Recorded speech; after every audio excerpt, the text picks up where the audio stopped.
Então, a aula está sendo gravada. Na última aula eu comecei a motivar a ideia de árvores tipo B, ou árvores B também, como são chamadas. E a ideia básica era de que, quando a gente fala em meios físicos de armazenamento externos, como discos, etc., que tem uma capacidade muito maior do que a memória de acesso aleatório, a RAM, aquela ideia de que nós temos um número de acesso, de que o número de acessos à estrutura de dados é da ordem da altura da árvore, que é, no pior caso é logaritmo na base 2 de n, aquele número de acessos torna-se inviável, porque o tempo de acesso a um disco é muito maior, ordens de grandeza maior do que tempo de acesso à memória RAM. Então, aquilo que era poucos acessos na memória tornou-se muitos acessos no disco, certo? Por outro lado, a capacidade de discos, obviamente, é muito maior do que memória RAM, certo? Hoje em dia, vocês podem comprar, e não é muito caro, um disco de 1 terabyte facilmente, certo? Acabei de comprar um de meio terabyte, é menos de R$400, desse tamanho, cabe no bolso. Então, há um compromisso entre preço, tempo de acesso, etc. E a ideia básica de usar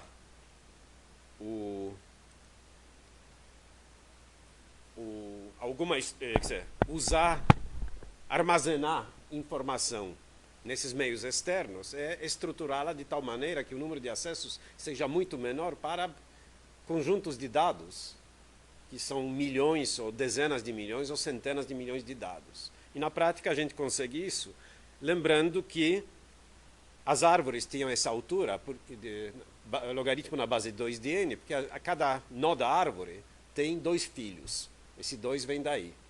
Certo? Então, se a gente conseguisse, em vez de logaritmo na base 2, usar um logaritmo na base bem maior, a altura vai ser bem menor. Então, a ideia, na realidade, é generalizar o conceito de árvore. Em vez de árvore binária, nós vamos passar a usar árvore que pode ter bem mais nós, certo? Na realidade, elas vão ter algumas propriedades um pouco diferentes do que árvores binárias. Mas o importante é o seguinte, nós vamos pensar agora que cada nó de uma árvore binária tem um certo número de campos de informação. Então, poderão ser vários registros de campos de informação, certo? E, além disso, haverá muitos filhos.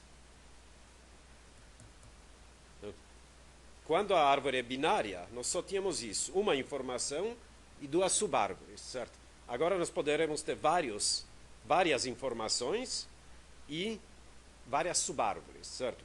Eu desenhei dessa maneira, apesar de que fisicamente na memória não precisa estar assim.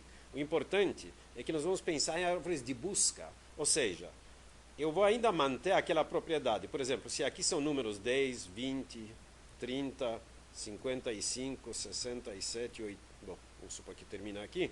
Eu vou supor que essa subárvore tem todos os seus elementos menores do que 10. Essa subárvore aqui tem todos os seus elementos entre 10 e 20, e assim por diante. Aqui ficariam elementos entre 20 e 30, etc. Isso seria uma generalização daquela ideia de árvore de busca. Ou seja, quando eu andar numa estrutura dessas, eu sempre vou saber meu caminho. Notem que árvore binária é mais ou menos um caso particular disso. Eu digo mais ou menos porque se essa árvore tivesse essa árvore, nós vamos ver que ela não... nós nunca vamos ter o caso de que temos subárvores, primeira subárvore vazia e a segunda subárvore não vazia. Ou melhor dizendo, vamos passar melhor a definição exata, vocês vão ver as diferenças. Okay? Mas a ideia básica é essa generalização. Okay? Bom, eu estava aqui. Então vamos passar a definir o que são árvores B. A definição exata é a seguinte. A gente disse que T é uma árvore de ordem B. Essa ordem da árvore tem que ser maior ou igual a 2. Ou seja, no caso particular poderíamos ter 2, mas esse não é um caso muito interessante. Em primeiro lugar, todas as folhas da árvore têm o mesmo nível. Nós vamos como antes, nós vamos ter níveis na árvore. Então, se nós temos um nó aqui, os seus filhos, que poderão ser muitos, que agora nós temos vários, estarão no nível seguinte. Então, se esse aqui está no nível 0, por exemplo, esse aqui estará no nível 1, etc., até um certo nível K, que é a altura, na realidade. Certo? Ou K mais 1 seria a altura. Eu acho que a gente estava usando a nomenclatura diferente, não é? Nível 1, nível 2, etc., até K. Então, essa árvore será sui generis, porque todas as suas folhas estarão aqui, no último nível. Não vai haver aqui algum nível que falta alguém. Daqui a pouco nós vamos ver exemplos, isso vai ficar mais claro. Mas esse é um ponto importante. Um comentário. Notem que aqui nós vamos fazer algo parecido com árvores AVL. As árvores AVL é um caso particular de árvores binárias, sempre de busca. Por que particular? Porque a gente impôs certas condições sobre a árvore AVL para obter aquele comportamento logarítmico. Mesma coisa com essas árvores generalizadas de ordem B. Nós vamos impor certas condições para que a gente obtenha o efeito desejado. Porque as árvores gerais de ordem B poderiam ter qualquer altura, não dá para garantir nada, certo? Mas agora nós estamos começando justamente uma série de condições que vai nos garantir que todas as operações serão eficientes.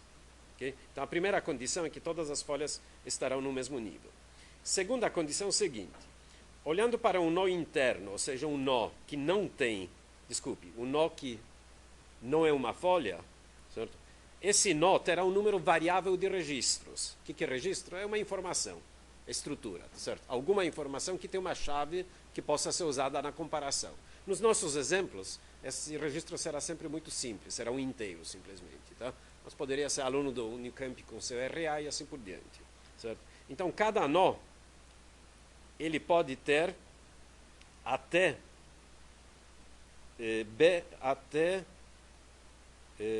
B registros, porque a ordem da árvore é B. Certo? Então, um certo número máximo, B de registros. Mas somente um número, ele poderá ser ocupado parcialmente. Então, esse número de registros R será menor ou igual a B, e aqui vem isso é óbvio, porque não tem mais espaço, mas aqui vem uma condição importante. Pelo menos, aproximadamente metade do registro vai estar do nó vai estar ocupada. Então, se a minha ordem é 10, cada nó terá pelo menos 5 informações, 5 registros de informação. E essa notação aqui, vocês já viram antes ou não? Isso aqui quer dizer piso dessa fração. Porque se o B for ímpar, esse número dá uma fração, não é isso? A gente toma o inteiro imediatamente menor do que isso. Então, se a ordem fosse 11, piso de B sobre 2 seria 5. Certo? Então, a primeira condição é que todo nó terá pelo menos metade, ou aproximadamente metade dos seus campos, dos seus registros utilizada. Então, se a ordem da minha árvore for 256, por exemplo, todos os nós terão pelo menos 128 registros de informação. Okay? Não poderão ter menos. Essa é uma condição importante. Isso vale se o nó não é raiz. Se o nó for raiz, ele está isento dessa restrição, fica entre 1 e B, porque, obviamente, se nós só temos uma informação para colocar na árvore, não dá para usar mais do que um registro. Então, a raiz está isenta dessa condição, mas qualquer outro nó tem que satisfazer isso. Isso no caso de um nó interno. Desculpe, isso quanto aos registros, tá? Tem mais uma coisa aqui, notem que este mesmo nó interno, se ele tem R registros, que é no mínimo metade de B, ele também tem R mais 1 filhos. Por que R mais 1? Bom, como a árvore binária, ela tem uma informação e 2 filhos, não é? O número de filhos é sempre 1 a mais, porque tem a subárvore de elementos menores e subárvore de elementos maiores do que aquele valor. Se nós temos aqui R registros, obviamente, do jeito que eu desenhei, fica claro que tem que ter R mais 1 apontadores para os filhos. Está claro isso? Daqui a pouco a gente vê exemplos. Tá? No caso de uma folha, na realidade vale a mesma restrição, exceto que não tem filhos. Okay? Então, notem o seguinte. Por causa daquela restrição de que todas as folhas estão no mesmo nível, um nó ou tem todos os seus filhos, R mais um filhos, ou não tem nenhum filho, e aí é uma folha. Não vai existir o caso de que, por exemplo, tem um filho aqui e ninguém aqui. Isso não vai existir porque ou é uma folha ou não é. Se é uma folha, não tem filhos, pela própria definição.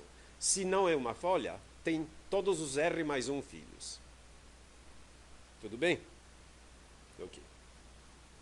Bom, e a última que já estava implícita o tempo todo, na realidade eu já comentei, os campos de informação contidos nos registros obedecem àquela ideia de árvore de busca. Vamos aos exemplos, que acho que esses esclarecem melhor. Aqui está uma árvore B de ordem 3. Na prática, nós nunca usaríamos uma árvore de ordem 3, mas obviamente eu não vou desenhar árvores de ordem muito alta, porque nem caberia aqui. Certo? Então, notem as propriedades. Em primeiro lugar, aqui, B sobre 2, piso vale quanto? Piso de 3 sobre 2 vale 1, não é isso? Então, aqui é um caso especial. O número mínimo de registros em cada nó é 1. E o número máximo, obviamente, é 3. Certo? Então, vocês têm que... Aqui a raiz tem um único registro, portanto, o número de subárvores é sempre 1 a mais do que o número de registros de informação. Então, a raiz tem 2 subárvores. Aqui nós temos um nó que está cheio, com 3 informações. Como ele não é folha, ele tem que ter 3 subárvores não vazias, que são essas aqui. Desculpe, 4 árvores não vazias. Este nó aqui só tem uma informação, portanto tem 2 subárvores não vazias. Certo? E se vocês olharem os valores que nós temos aqui, todos os valores aqui são menores do que 17. Todos os valores aqui ficam entre 17 e 50. Não é isso? Todos os valores aqui ficam entre 83... desculpe. Entre 50 e 83, certo? Todos os valores daqui ficam entre 83 e 125. E assim por diante. Ou seja, percorrendo essa árvore numa coisa que poderia ser parecida com em ordem, se bem que nós teríamos que definir isso para essa árvore também, nós obteríamos os elementos em ordem crescente. Numa árvore binária é automático. Está claro esse exemplo?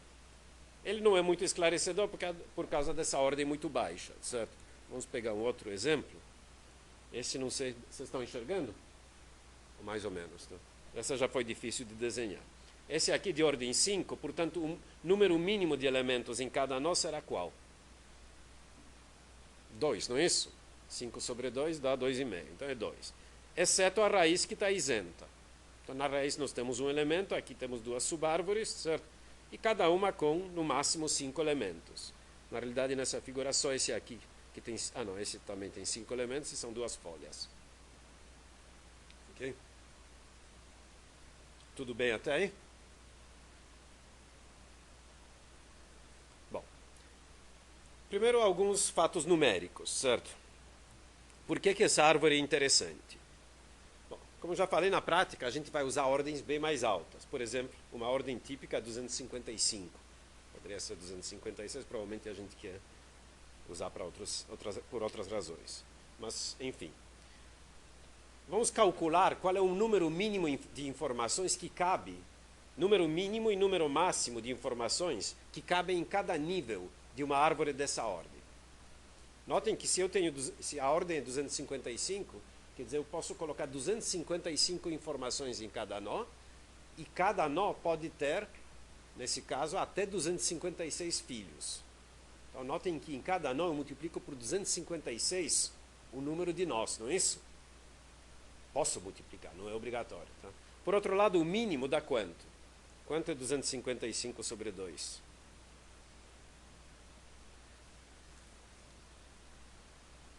(127), não é isso? Certo? Na realidade, 127,5. Então, cada nó tem entre 127 e 255 informações e, portanto, entre 128 e 256 subárvores. Tudo bem? Bom, vamos calcular o mínimo e o máximo no primeiro nível. O que quer dizer no primeiro nível? É a raiz. Bom, a raiz tem, no mínimo, um nó, não é isso? Bom, sempre, na realidade é mínimo e só pode ter um nó no primeiro nível, certo? Só tem a raiz. Qual é o número mínimo de informações, de registros na raiz? Raiz tem aquela exceção, pode ser no mínimo uma informação. Tá certo? E qual é o número máximo de nós que pode ter na raiz? Bom, é só aquele nó. É raiz, certo? Mas qual é o número máximo de informações que pode ter? Bom, eu coloquei aqui explicitamente uma vez 255. Por quê? Porque um nó vezes, no máximo, 255 informações. Quer dizer, na realidade, na raiz, pode ter de 1 até 255 informações. Tudo bem? Por exemplo, os algoritmos de inserção que nós vamos ver, enquanto vocês não chegarem, não passarem de 255 informações, vai ficar tudo na raiz. Só no 256 é que vai começar a crescer a árvore. Porque tudo isso cabe na raiz, na raiz, tá certo? Vamos olhar o nível seguinte. No nível 2, lembrem que o nível 2 são os filhos do nível 1, não é isso? A situação que nós temos é o seguinte, nós temos a raiz e aqui tem um monte de filhos no nível 2. A raiz está no nível 1 e agora nós estamos olhando o nível 2. Certo? Bom, se no nível 1 nós temos um mínimo de um nó e um registro, quantos nós tem no mínimo no nível 2? Se no nível 1 tem no mínimo um registro, isso aqui, então no nível 2, no mínimo, tem esses dois filhos. Certo? Porque o número de filhos é sempre um a mais do que o número de registros do pai, do nível anterior. Então o número mínimo de nós nos filhos vai ser 2. Mas cada filho tem quantos registros no mínimo? Notem que agora a gente está falando no nível seguinte, então não tem mais aquela isenção de número mínimo de registros. O número mínimo de registros em cada nó é 127. E como o número de nós é 2, então o número mínimo de informações no nível 2 é 2 vezes 127. Tudo bem? Que seria se fossem 2 nós. Por outro lado, o número máximo quer dizer o seguinte, número máximo é quando o pai está cheio, a raiz está cheia, tá? E, portanto, tem todos os filhos no nível 2. Quantos filhos vai ter? Bom, se a raiz tem 255 registros, nós vamos ter 256 filhos. Tá certo? Um a mais do que registros. Cada filho tem, no máximo, 255 registros de informação. Então, vocês já podem ver como está crescendo o número. Já no segundo nível, a gente pode ter, basicamente, 255 ao quadrado, quase. 256 ao quadrado informações. No primeiro nível, no máximo, era 255. No segundo nível, já é 255 ao quadrado. E, obviamente, esse número vai crescer rapidinho. Bom, usando o mesmo raciocínio, a gente olha o terceiro nível. Como é que a gente faz? Bom, a gente olha o número mínimo de registros no nível anterior e o número mínimo de nós. Número mínimo de registros, desculpe. Era 2 vezes 127. Então, no nível seguinte, o número mínimo de filhos vai ser 2 vezes 128, lembram? Porque tem sempre um apontador a mais. Então, esse é o número mínimo de registros. Desculpe, de nós. Estou confundindo nó com registro. Tá? Mas cada nó tem, no mínimo, 127 registros de informação. Então, o número mínimo de informações no nível 3 é esse aqui. Certo? Número máximo, a mesma coisa. Se nós temos 256 vezes 255 informações no nível acima, um nível para baixo, nós vamos ter esse número vezes 256 apontadores que a gente tem. Certo? Desculpe. Esse número aqui, somando 1 no 255, porque cada um deles tem um apontador a mais, então é 256 ao quadrado, vezes 255, que é mínimo de informações naquele nível. Mínimo não, é o máximo. Então vocês veem que novamente multiplicamos por 256. Bom, é fácil agora perceber a regra geral, não é isso? Aqui eu daria esse 128 ao quadrado, aqui também quadrado 128, e agora aqui nós temos o 256 ao cubo. Se a gente andasse mais uma linha, nível 5, nós teríamos aqui 128 ao cubo, 128 ao cubo, 256 à quarta potência e 256 à quarta potência e assim por diante. Ou seja, a cada nível, o mínimo cresce com 128 e o máximo cresce com 256, multiplicando. Ok? Somando essas informações, tá? O que interessa é o número de informações que a gente pode ter, número mínimo e número máximo. Com uma árvore de nível 4, de altura 4, nós temos no mínimo 4 milhões de informações. Então, se fossem registros de alunos da Unicamp, caberiam 4 milhões de alunos. Eu não sei quantos alunos a Unicamp já formou, mas certamente está longe disso. Tá? Mesmo que colocasse todos eles, tem muito espaço ainda. Né? E no máximo 4 bilhões. Certo? Bom, aqui cabe muita gente. Tá? Não cabe a população da Terra ainda, mas mais um nível cabe facilmente. Não é isso? Porque se for mais um nível, o máximo é 256 vezes isso. Dá 1 trilhão, mais ou menos. 4 vezes 256 dá 1000, né? Então, dá cerca de 1 trilhão. E no mínimo, bom, é 4 milhões vezes 128 dá meio bilhão. Certo? Então, no mínimo, já cabe... China não cabe ainda, mas Brasil cabe confortavelmente. Certo? Certamente com mais um nível, 2 níveis caberia até a China, no mínimo. Acontece que na prática, se as inserções e remoções são aleatórias, o número está mais para cá do que para cá. Depois eu vou dar mais algumas informações sobre isso. Mas o importante é que a gente garante que uma estrutura com altura muito baixa, não é isso? Altura 4, a gente já pode chegar até bilhões de informações e certamente muitos milhões. Então, a estrutura em si parece adequada no sentido de manter uma altura pequena. O problema agora é saber se nós vamos poder realizar as operações de busca, inserção e remoção de tal maneira que elas sejam eficientes. Não exijam muitas operações nessa árvore, porque notem que não é... Eu não posso usar um esquema de inserção ou remoção qualquer. Ele tem que ser tal que obedeça aquelas restrições iniciais que eu tinha colocado, não é isso? Tem que obedecer todas essas condições depois de inserido ou removido o elemento. Não é imediato que dá para fazer isso facilmente. Você pode imaginar um nó qualquer que estava no limite inferior de número de informações. Se eu tirar uma, eu vou ter que dar umas mexidas. Que é a mesma coisa que em árvore AVL, só que as mexidas vão ser diferentes. Tá? Precisa ver se essas mexidas dá para fazer de tal maneira que elas possam ser realizadas, digamos, ao longo do caminho pela árvore, ou seja, em número de operações proporcional à altura. Se eu conseguir isso, sem mexer no resto da árvore, aí essa estrutura serve. Por enquanto eu não mostrei que ela serve, só mostrei que, puxa, pelo jeito ela pode absorver muita coisa antes da altura crescer, contanto que eu consiga manter essas restrições. Tá certo? Bom, notem mais uma coisa, apenas um parêntese sobre implementação dessas coisas. Por exemplo, com uma árvore de altura 4, vocês vão dizer, então eu vou precisar no mínimo 4 acessos ao disco, etc. Na realidade, às vezes, a gente não precisa nem 4. Porque, em primeiro lugar, a raiz, em geral, mora na memória mesmo. A gente só lê uma vez e não precisa ficar lendo e gravando toda hora. A raiz é um nó apenas, mesmo que seja grande, pode ser megabytes ou coisa assim, ele cabe na memória, certo?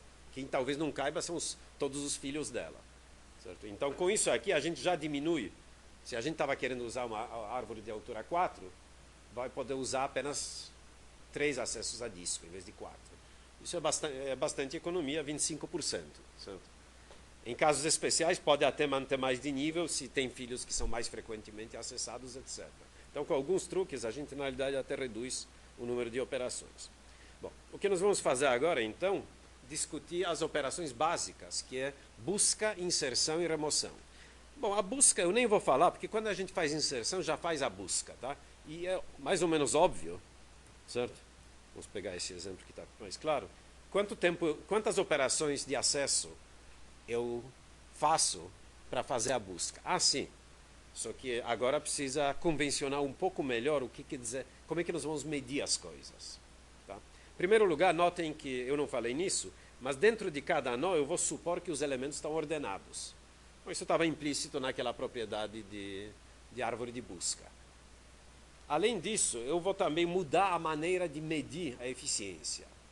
Como eu já falei, o tempo de acesso ao disco é ordens de grandeza mais lento do que operações na memória. Então, tudo que a gente faz na memória, num certo sentido, vai ser desprezado quando comparado com o número de acessos ao disco. Então, a minha medida de eficiência agora vai ser quantas vezes eu preciso ler ou gravar a minha informação no disco. Isso será muito mais importante do que, em geral, do que as operações dentro de cada nó. A não ser que eu faça algumas operações muito esquisitas, certo? Mas se for aplicações normais, onde eu quero pegar a informação e verificar se ela está lá ou fazer alguma coisa, certo? Esse tempo de procura dentro de um nó, em geral, vai ser desprezado. Notem que mesmo com ordem mais alta, essa de 255, como eu chutei nos meus cálculos, tá? Se os elementos estão ordenados, como um vetor, se eu quero achar o número, se ele está aí ou não, eu posso fazer busca binária. Então, na realidade, não vou ter que fazer 250 e tantas comparações, no pior caso. Se eu fizer busca binária, o número de comparações vai ser logaritmo na base 2 de 256. Não é isso? Que dá quanto? Essas coisas precisa lembrar, pessoal, né? 8, não é isso? Se 1000 dá 10, 1000 sobre 2 dá 500 e sobre 2 ainda dá 250. Então, com 8 operações, na memória, eu vou achar um elemento dentro desse vetor. Então, esse tempo, esse número de operações internas vai ser desprezado, porque qualquer leitura de disco vai ser maior do que isso, muito maior do que isso. Tá certo? Então, como já mencionei, verificar se o número 80 pertence a essa base de dados, não tem problema, não é isso? A gente pega, procura aqui. Bom, no caso só tem um número, e 80 é menor do que ele. Desce por aqui. Aqui, nós temos 3 números, tá? O 80 fica entre 50 e 83, não é isso? Então, a gente segue esse apontador aqui. Chega nesse nó aqui e procura. Tem 80? Então, está aqui. Se não tivesse, qual seria a minha conclusão? Que ele não pertence porque esse nó é uma folha. Então, não tem filhos. Certo? Então, o algoritmo de busca é trivial. Quantos nós eu tive que percorrer? 3, que é a altura da árvore, não é isso? Eu vou fazer mais uma observação. Se eu estou falando o tempo todo que essa estrutura a gente coloca no disco, etc., vocês vão perguntar, puxa, mas tem apontador no disco? Como é que eu faço? Bom, tem algo equivalente, são os endereços de setores no disco e algo parecido, certo?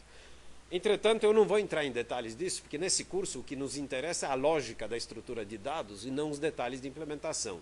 Apesar de que quando chegar na tarefa de laboratório de implementação de algumas coisas, vocês vão ter que pensar nos detalhes de implementação disso também. E aí a gente vai supor que está tudo na memória. Apesar de que normalmente a gente não usaria esse tipo de estrutura na memória, mas para fins didáticos a gente vai fazer isso. Mas de qualquer jeito, é importante saber que essas flechas que estão aqui, na realidade também são apontadores, só que são apontadores em geral no disco. São endereços de posições no disco. Mas aquilo se comporta quase como apontadores, só que tem que usar operações diferentes, muito mais demoradas do que seguir um apontador na memória do computador. Tá bom? Então, continuando a nossa explicação, nós vamos agora andar, fazer alguns... Primeiro vamos criar a intuição de como é que a gente pode fazer algoritmos de inserção e remoção, e depois eu vou explicar de maneira um pouco mais geral, usando uma abordagem semelhante a árvores AVL, certo? Descrevendo uma função recursiva que faz todas aquelas operações. Okay? Nós vamos começar com exemplos, ao contrário do que a gente fez com árvores AVL. Aqui está o exemplo, e nós vamos, na realidade, observar todos os casos possíveis. Tá? Então, eu tenho essa primeira árvore que está aqui. Eu acho que, na realidade, é a mesma que eu usei antes como exemplo. Ela é de ordem 3. B, nesse caso, é igual a 3. Dá para ver porque é o tamanho do nó, não é isso? Tem lugar para 3 informações. E eu estou supondo que eu vou inserir 81. Então, 81, eu ando por essa estrutura, tá? Eu já vi esse caminho. Eu chego até aqui. Qual é a minha conclusão? Eu cheguei numa folha, 81 não está aí, portanto deve ser inserido. Só que aí eu noto, puxa, eu estou numa folha, eu quero inserir um valor e essa folha não está cheia. Tem um lugarzinho sobrando, não tem? O que eu devo fazer? Notem que eu sei que esse 81 tem que estar por aqui. Achei o nó de inserção, não é isso? Que eu andei pelo caminho certo. Então é muito fácil. Eu simplesmente inseri 81 nesse lugar que estava sobrando. Okay? Notem que com isso, o jeito da minha árvore não precisa ser mais ajustado, não mudou nada. Eu vou mandar para trás, da maneira semelhante como eu fiz com árvores abelha, a informação de que a árvore não mudou. Não mudou a altura, nada disso. Não preciso fazer nada. Na realidade, eu não vou mandar a informação de que mudou a altura. Vou mandar algo diferente, mas a gente vai ver daqui a pouco. Mas esse é um caso muito simples. Notem que aqui, por coincidência, o 81 vinha em terceiro lugar. Se eu quisesse inserir, por exemplo, 55, a operação seria semelhante, não é?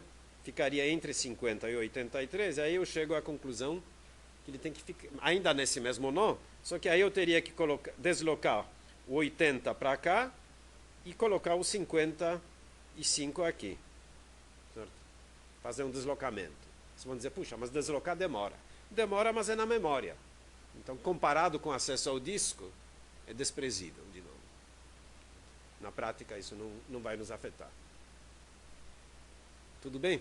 Então, esse é um caso simples, no qual a folha, no qual o lugar, porque nós sempre vamos tentar inserir numa folha. Mas se a folha tem lugar, a gente aproveita e insere lá mesmo. Nesse caso, é fácil também dizer qual é o número de operações. Qual é o número de operações? Já está... Ops. O que eu fiz aqui?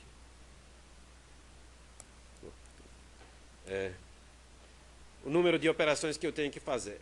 Para fazer a inserção, eu tive que ler 3 registros, a raiz, esse filho e esse filho, e gravar esse filho aqui, não é isso? Regravá-lo com um novo conteúdo, tudo bem? Então, o número de leituras é H e o número de gravações, 1.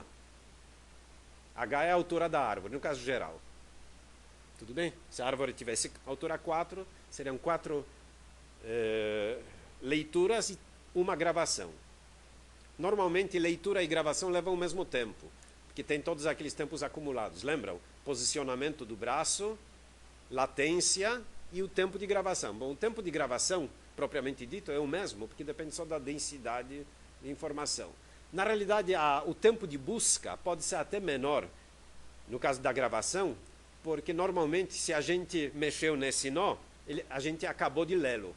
Então, a cabeça leitora gravadora já está na trilha certa. Não tem que buscar. Em aplicações normais, se nós temos um disco que é utilizado por... Aplicações normais, não. Se nós temos um computador dedicado a essa tarefa. Se nós temos um disco que é utilizado por vários processos, pode acontecer que aí no meio tempo ele mudou de lugar a cabeça. Tá? Então depende muito do que está sendo feito. Mas em princípio, nós só vamos fazer essa avaliação da H mais 1 operações de leitura ou gravação. Está claro então o que acontece nesse caso? É um caso muito simples, não é? É como inserção numa árvore abelha em que a altura não aumentou. Por que não aumentou? Porque o nó onde a gente inseriu tinha espaço, quer dizer, de um dos lados dele já tinha alguma coisa, mas do outro não tinha, a gente aproveitou isso e não mudou a altura. Então não teve que fazer nada. Tudo bem? Tá ok. Vamos então passar a um caso um pouquinho mais complicado. Quando uma folha estoura. O que quer dizer estourar? A gente chega numa folha cheia, não é isso? Ainda na mesma árvore, agora eu vou tentar inserir 33. Bom, se eu andar pelo caminho, tá? Eu chego neste nó aqui. Certo? O 33 deveria ser inserido neste nó. E eu percebo que é uma folha, portanto, não tem por onde andar. Eu também sei que deveria ser inserido aqui. Agora a situação está mais complicada, não é isso? Eu tenho uma folha que está cheia. O que eu faço? Bom, eu vou fingir que ela não está cheia ainda. Eu vou fingir que tem um espacinho a mais. Tá? Então, tudo isso é fingimento, porque na memória eu não vou fazer tudo isso. Tá? Okay? Deixa eu só desenhar um pouquinho melhor, porque senão eu não vou conseguir mostrar direito. Então eu vou pegar este nó. Ele estava cheio, tá? Mas eu vou fingir que eu tenho espaço e vou inserir nele o 33. Então ele vai ficar assim: 20, 33, 35 e 48, não é isso? E vou também, bom, como eu olho uma folha, ele não tem filhos. Uma vez que eu fiz isso, agora eu vou dizer o seguinte, olha, agora eu vou quebrar esse nó em dois nós. Tá bom? E eu vou deixar mais ou menos, eu vou pegar o valor que está no meio, segurá-lo na mão, para mandá-lo de volta para o pai, e o que sobrar, o que for menor do que esse valor que eu seguro na mão, vai ficar do lado esquerdo, o que é maior vai ficar do lado direito. Aí eu olho para esse cara, eu preciso ter uma regra, porque, desculpe, eu olho para esse cara, preciso ter uma regra que é o cara do meio, né? Aí é questão de convenção, tá? Se eu arredondo esse meio para cima ou para baixo. Eu tenho 4 elementos, então quem é que está no meio? Poderia ser ou 33 ou 35, não é isso? Nesse desenho, eu supus que eu, no caso par, eu pego um deles, que é o mais à direita, tá? Aí, quer dizer, esses dois vão ficar aqui, 20 e 33. E o 48 que sobrou vai ficar aqui. Então, notem que eu criei 2 novos nós. Aliás, eles já estão aqui também. Só que eu fiz mais uma coisa. Eu estou segurando esse cara aqui, na mão. Não é bem na mão, está lá no programa, na memória do computador, não é isso? Tudo isso aqui está acontecendo na memória do computador. Por enquanto, eu só li os 3 registros, tá? Os 3 nós. Criei esse nó novo, certo? Mexi neles e agora digo, o que eu faço com esse 35? Bom, eu devolvo esse 35 para o pai. E digo, olha, esse 35 tem que ser devolvido e inserido no pai. Só que esse 35 está levando junto com ele 2 subárvores, esta e esta, aquelas 2 novas. Ele vem acompanhado dessas 2 subárvores. Okay? Bom, aí eu olho para este nó e digo, puxa, se aqui tivesse lugar, eu inseriria esse cara. Mas acontece que não tem. Certo? Então, o que eu faço? Esse cara também vai ser desdobrado em 2. Ok? Notem mais uma coisa. Esses 2 nós, se esse era uma folha, esses 2 também continuam sendo uma folha. Só que esse cara agora, então, ele não tem lugar. Eu desdobro esse cara também em 2 e vou carregar o cara do meio para cima. Notem que para desdobrar esse cara, eu pego esse 35 e digo, ele deveria entrar aqui, não é isso? Entre 17 e 50. Então, pela minha convenção, é o 50 que eu vou ter que mandar aqui para cima. E desdobrar e quebrar este nó em 2. Aqui 17 e 35, aqui 83, o que sobrou daqui, e o 50 vem para cima. Para cá, na realidade. Tá certo? Aí eu chego na raiz. Bom, felizmente essa raiz tem lugar. Eu insiro esse 50 no lugar certo e acabou a minha inserção. Então, notem que aqui eu tive um caso em que não é que a altura aumenta, porque minha altura não aumenta, mas eu tive que propagar alguma coisa que não coube. Eu consegui inserir, fiz aquela quebra e propaguei.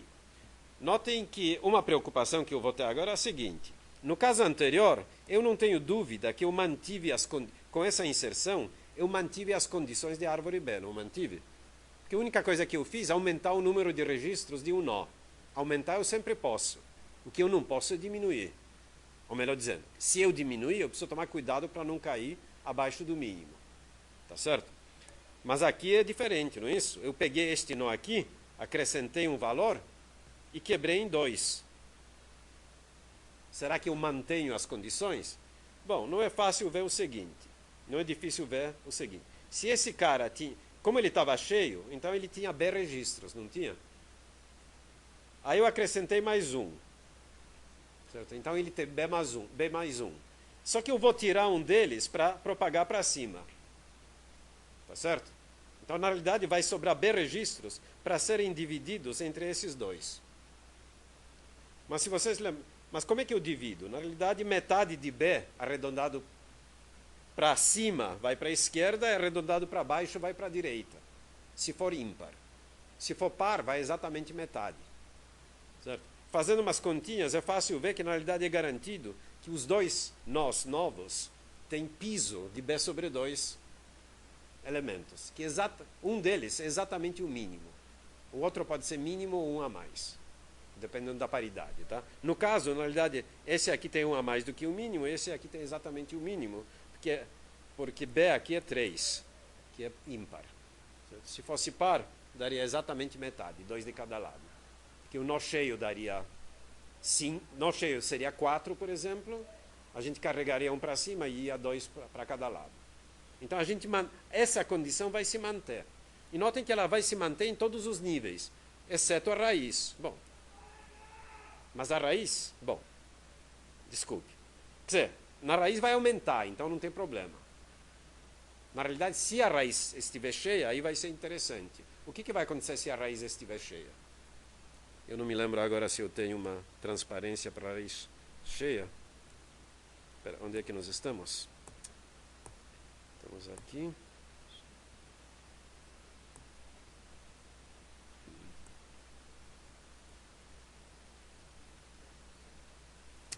Não, nós estamos ainda na... Ah, tá bom. Aqui a raiz não estourou, mas o que aconteceria? Vamos supor que nessa raiz, na realidade, nós temos mais algumas coisas. Por exemplo, 200 e 300. O que aconteceria quando a gente chegasse com aquele 50 que tem que inserir aqui? Não, nada de rotação por enquanto. Não. Notem que, porque notem que aqui tem outras coisas, né? Elas obedecem à mesma restrição. Se desse lado é altura 2, essa aqui também tem altura 2, porque todas as folhas estão no mesmo nível, tá? Mas não tem problema. Se a gente chegou aqui, a raiz está cheia, o que a gente faz? A gente segue o mesmo algoritmo. A gente quebra a raiz em 2 e propaga um cara para cima, não é isso? Quem é que vai ser? O cara, na realidade, nesse caso, seria o 200. Certo? O 50 e 125 ficariam aqui, 300 ficaria aqui. Certo? Esse aqui ficaria com essa subárvore, esse ficaria com essa, e essa seria uma nova raiz. Quando a raiz quebra, esse é o único momento no qual aumenta a altura da árvore. Bom, alguma hora tem que aumentar, não é isso? Senão a árvore nunca chegaria a ter altura mais do que 1. Aliás, caso típico seria, suponham que eu tenho a árvore de ordem 255, insiro 255 informações. A raiz enche. A próxima inserção vai fazer o quê? Quebrar a raiz em 2, criar uma raiz com um elemento apenas, e 2 filhos com metade cada um. Então a árvore só cresce quando alguma coisa é mandada, volta para a raiz, e a raiz já está cheia. Tá certo? Tudo bem? Então esse é o pior caso, na realidade. Então vocês veem que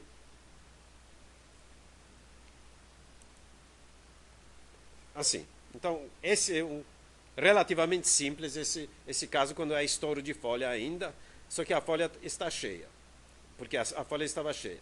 Vamos agora calcular o número de operações. Bom, em primeiro lugar nós temos H leituras, certo? Sempre para chegar na folha. Quantas gravações nós podemos ter? No pior caso. Notem que nós tivemos o seguinte, nós tivemos que gravar estes 2 nós novamente, certo? Novamente não, são 2 novos nós, tá? Depois nós tivemos que gravar este e este, que quebramos esse cara também. Se nós tivéssemos que quebrar a raiz, teríamos que gravar este e o irmão dele, certo? Aquele que resultou da quebra. Ou seja, no pior caso, nós vamos ter que gravar 2 nós em cada nível. Concordam? Mais uma eventual nova raiz. Se isso se propagou até a raiz. Conclusão. No máximo H leituras e 2 H mais 1 gravações. Certo? Ou seja, se a árvore tem altura 4, nós, no máximo teríamos 13 operações de leitura-gravação. Parece até muito, mas acontece que esse caso vai ser raríssimo.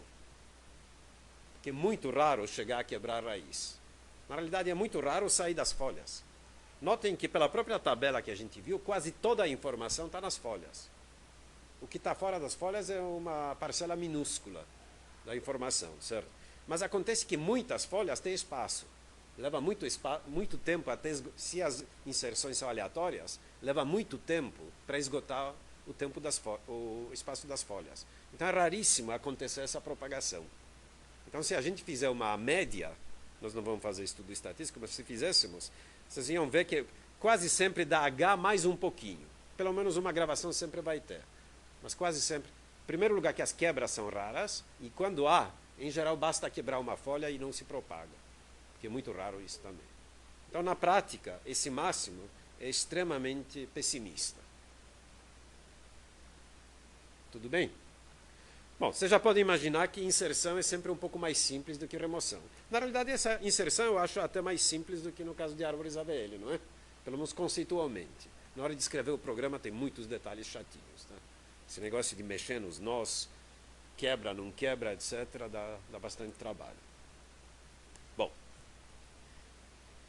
eu já falei que nós vamos explicar os algoritmos, primeiro dando a intuição através de exemplos, tá? E só depois eu vou comentar de maneira mais geral.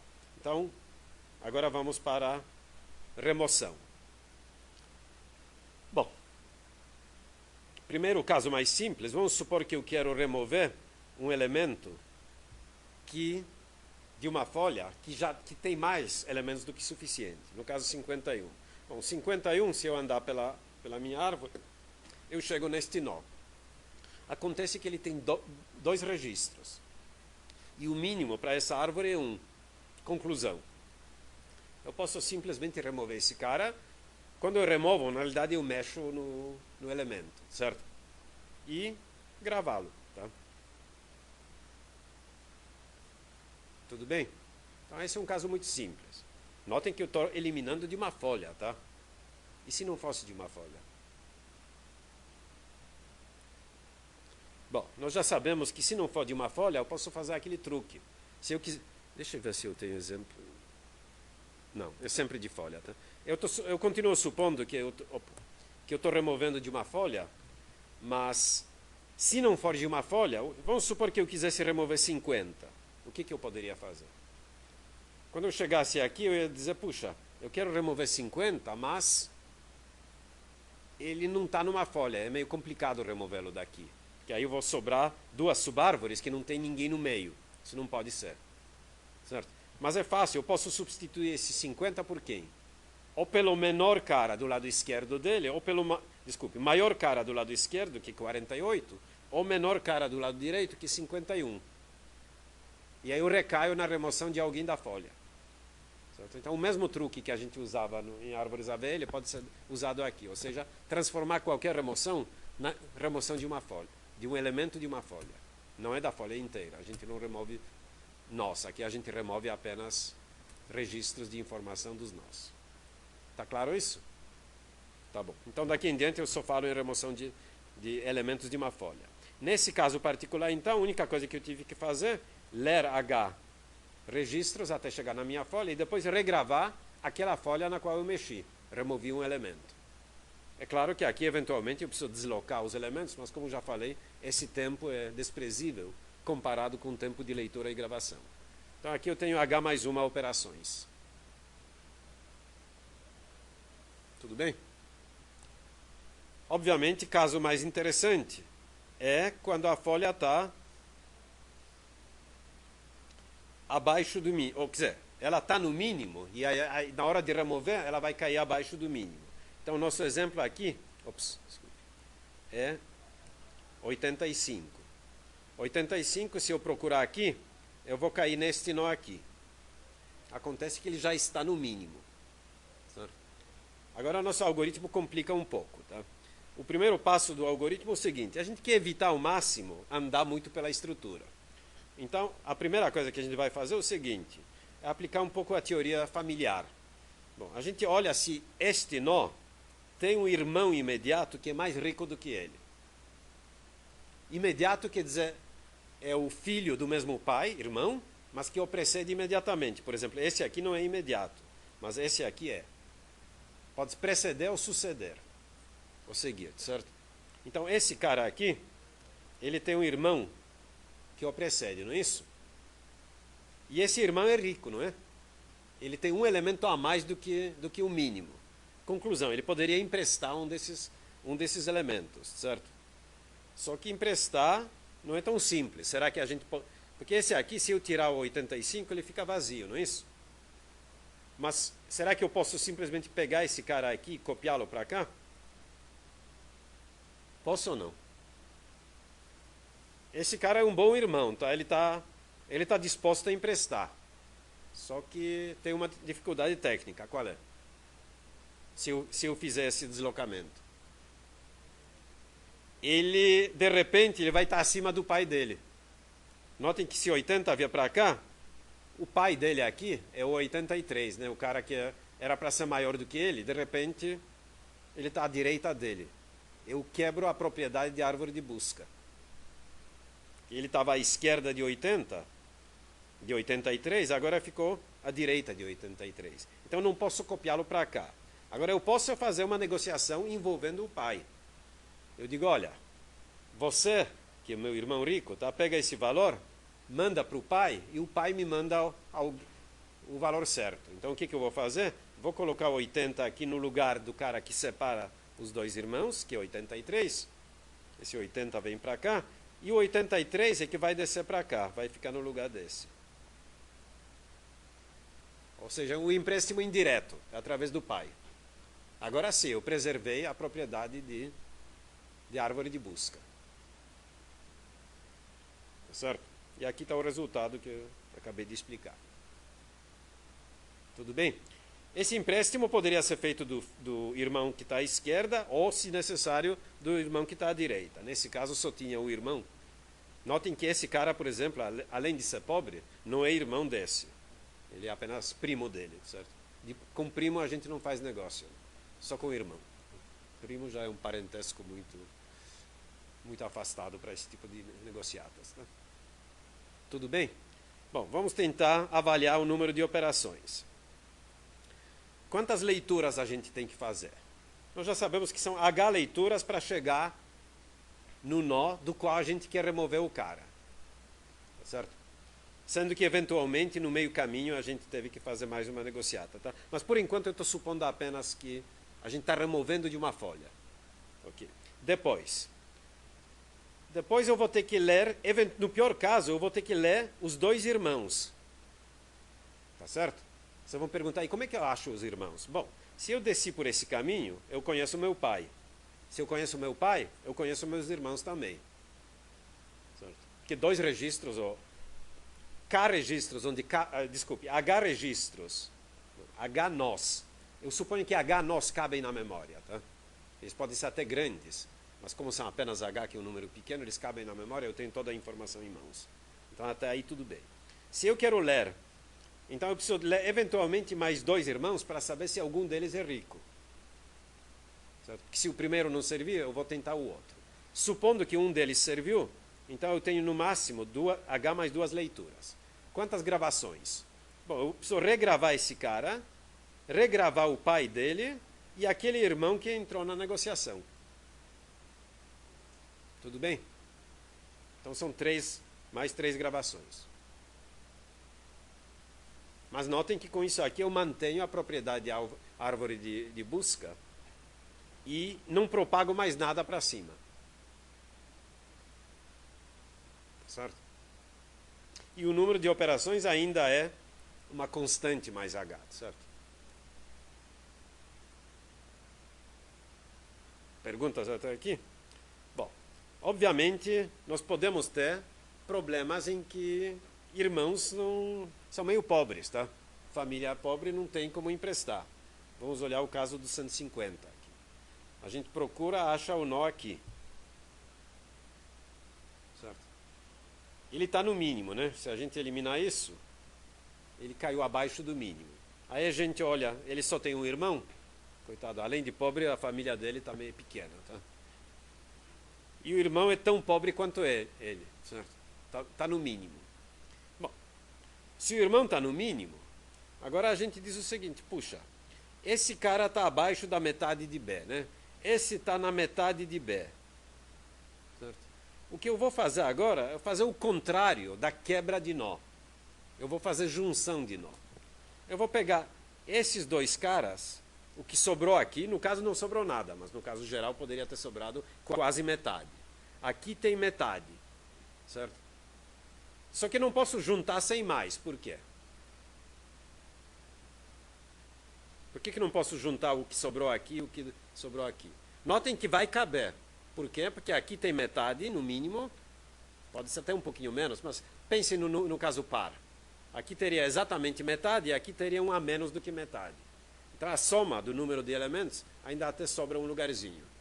Sempre posso juntá-los. Mas por que não posso juntá-los sem mais? Porque, de novo, tem esse cara aqui que fica no meio entre eles. Eles não podem ficar juntos porque eles são separados pelo cara que está no pai. Mas aí eu digo o seguinte, tá bom, então vamos sequestrar o cara que está lá em cima e colocá-lo aqui também. Ele também entra aqui no meio desses caras que sobraram. Nesse caso, na pior das hipóteses, vai dar exatamente um nó cheio, não é isso? E o problema que eu tenho agora é olhar para este nó e dizer eu quero remover esse cara. Então eu transformei a remoção de uma folha na remoção daqui. E o que eu faço aqui? Eu repito o mesmo algoritmo. Eu olho primeiro se tem algum irmão do qual dá para emprestar. Nesse caso tem. Certo? Esse é aqui, né? Aí eu empresto, só que através do pai. Então 125 vai descer para cá e 83 vai subir. Então notem que nesse nível eu fiz junção. Nesse nível eu fiz empréstimo do irmão. É claro que se eu não pudesse emprestar do irmão, o que eu faria? Uma outra junção, não é isso? Porque se esse estiver no mínimo e esse caiu abaixo do mínimo, eu juntaria puxando esse cara para baixo. Então aqui eu posso propagar ou até lá em cima, empréstimo ou junção. Certo? Notem que se eu realmente tivesse que emprestar daqui e puxar o elemento do pai, a altura da minha árvore, nesse caso, a altura da minha árvore cairia. É claro, alguma hora tem que permitir que diminua a altura, não é isso? Porque eu posso ir esvaziando a minha base de dados através de remoções. Está claro isso? Então, basicamente isso que vai acontecer. Quantas operações? Bom, aí a conta é um pouquinho mais complicada. 3H menos 2 leituras. Puxa, bom, H leituras inicialmente para chegar aqui, não é isso? Depois eu preciso ler ainda os caras dos dois lados. Bom, vamos pensar um pouquinho. Eu olho os irmãos, 2 irmãos. Tá certo? Então, eu tinha H leituras, agora nesse nível eu vou ter mais 2 leituras. Ok? Se for necessária... Bom, esse cara eu já li. Exatamente. Então, pensem por enquanto só 3H. De onde é que vem 3H? Porque em todos os níveis eu vou ter que ler os 2 irmãos. Ou ler os dois... Eu vou ter que primeiro ler os 2 irmãos para ver se tem chance de juntar. De emprestar. Se não, o pior caso é quando eu não... Porque se eu emprestar, eu paro naquele nível. Então eu estou pensando no pior caso, quando eu propago até a raiz. Essa junção. Esse vai ser o pior caso, certo? Então em cada nível, na realidade, eu preciso ler os 2 irmãos para perceber que não dá para juntar. Que não dá para emprestar. Então em cada nível eu leio os 2 irmãos, por isso que deu 3H. Esse menos 2, porque na raiz eu não tenho irmãos para ler. Certo? Então até a raiz eu faço 3H menos 2 leituras. E aí o número de gravações, o que é? Bom, eu preciso gravar este cara, depois o pai dele, regravar. Vamos ver, por que eu tenho 2H menos 1 gravações?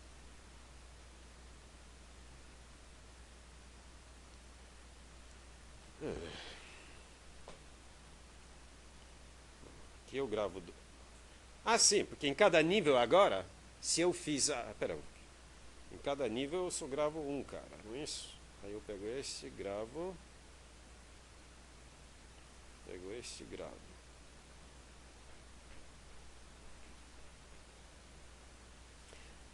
Porque Tá, aqui a coisa é um pouquinho mais delicada. Se eu posso supor que até a raiz, na realidade, eu fiz...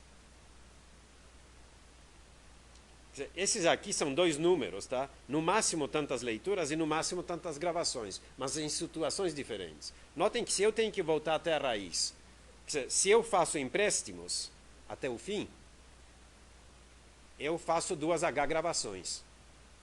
Certo? Se eu faço junções, eu faço tantas leituras. Espera um pouquinho, deixa eu pensar de novo para não falar bobagens. Sim, leituras está tudo bem. Se eu suponho que aqui eu vou fazer um empréstimo, eu gravo 2 caras. Se eu suponho que aqui vou fazer um empréstimo, de novo 2 caras, e assim por diante. Então eu tenho 2H gravações, menos na raiz que tem uma a menos. Certo? Bom, o resultado dá esse aqui. Obviamente esse é o caso mais complicado do meu algoritmo, certo? E notem que ainda tem aquela história de procurar o cara e copiar de volta. Mas tudo isso é feito na memória, então a gente não substitui o cara da folha. Quer dizer, o cara de dentro, se eu quisesse remover, por exemplo, 50, pelo cara daqui. Mas isso é feito no caminho. Está tudo na memória, isso não precisa nem contar. Tudo bem? Tá bom. Então, com esses exemplos, vocês deveriam ter agora uma ideia de como é que a gente pode implementar isso, tá? Implementar e depois vamos pensar, porque eu só expliquei a ideia geral dos algoritmos, depois nós vamos ver direitinho os detalhes, tá? De qualquer jeito, a implementação, e daqui em diante realmente a gente está fugindo da realidade, porque na realidade seria no disco, etc. Não é assim que a gente especifica isso. Vocês ainda têm um curso de estruturas de arquivos, 326 era antigamente? Tem, não é isso? Provavelmente nesse curso é que vocês vão ver os detalhes de implementação, não é bem de árvore B, mas de algo parecido com a árvore B. Que na prática a gente usa árvores ligeiramente diferentes. Tá bom? Mas de qualquer jeito, se fosse para implementar na memória, não tem problema. Eu tenho uma constante que me diz a ordem do meu nó, certo? E aí adoto uma estrutura que tem um campo inteiro que vai me dizer que aquele número R, que é o número de registros ocupados, que tem que ser menor ou igual à ordem, um vetor de filhos, que tem que ser um a mais do que a ordem, não é? Porque o número de apontadores é um a mais, e o vetor dos elementos mesmo, as informações de algum tipo T, no caso dos nossos exemplos é sempre inteiro, certo? Do tamanho ordem. Então a gente, quando eu desenho, eu sempre faço isso, certo? Colocando essas flechas entre as informações, porque fica mais didático olhar isso. Mas obviamente na memória não precisa fazer isso. Isso é um vetor e os apontadores é um outro vetor com um elemento a mais, tá? E existe uma correspondência entre eles, certo? Obviamente a subárvore índice 0 tem elementos menores do que o primeiro elemento de informação. A subárvore índice 1 fica entre 0 e 1 e assim por diante, certo? E a subárvore índice B menos, o campo índice B menos 1 tem elementos menores ou iguais à árvore índice B. Ou melhor dizendo, esse elemento é menor do que todos os elementos dessa árvore. Que aqui tem um a mais, por isso que vai de 0 a B, e os elementos vão de 0 até B menos 1. Tá certo? Vamos ver. Bom, isso aqui é apenas um esboço da função, certo? Ela vai, os detalhes nem estão indicados aqui. Ela tem a mesma cara das árvores AVL, certo? No fundo, que vai devolver um booleano se o elemento ocorria, portanto não precisa inserir nada. Vai ser passada a uma árvore B por referência, porque ela pode ser modificada. Isso aqui vai ser uma coisa especial, vai ser uma árvore devolvida depois da operação. Aquela história de levar para o pai um elemento, mas na realidade a gente não está levando o elemento. A gente vai estar levando, além do elemento, vai estar levando uma árvore. Então essa vai ser a árvore que está sendo levada. Esse é o elemento a ser inserido. E esse aqui vai nos dizer se houve essa propagação. Você precisa continuar. Ok?